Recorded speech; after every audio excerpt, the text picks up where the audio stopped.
4. প্রতিদিন একটি করে কলা খাওয়া আপনার স্মৃতিশক্তিকে বৃদ্ধি করতে প্রচুর সাহায্য করবে। 5.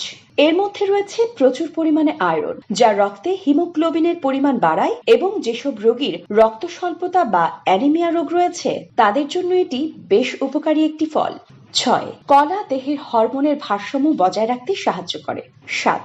সন্তান সম্ভাবনা নারীর জন্য কলা খাওয়া খুবই উপকারী, কেননা এটি সকালবেলায় দুর্বলতা কাটাতে কাজ করে এবং রক্তের শর্করার সামঞ্জস্যতাও বজায় রাখে। 8. কলা পাকস্থলীর অ্যাসিডকে নিয়ন্ত্রণ করে এবং পাকস্থলীর আলসার রোধে কাজ করে থাকে। 9. এর মধ্যে 6 ধরনের ভিটামিন রয়েছে যা রক্তে শর্করা গঠনের কাজ করে থাকে। 10. এর মধ্যে রয়েছে প্রচুর পরিমাণে ফাইবার। রোজ সকালে একটি পাকা কলা খেলে আপনার কোষ্ঠকাঠিন্য দূর হবে এবং শরীর থাকবে তরতাজা।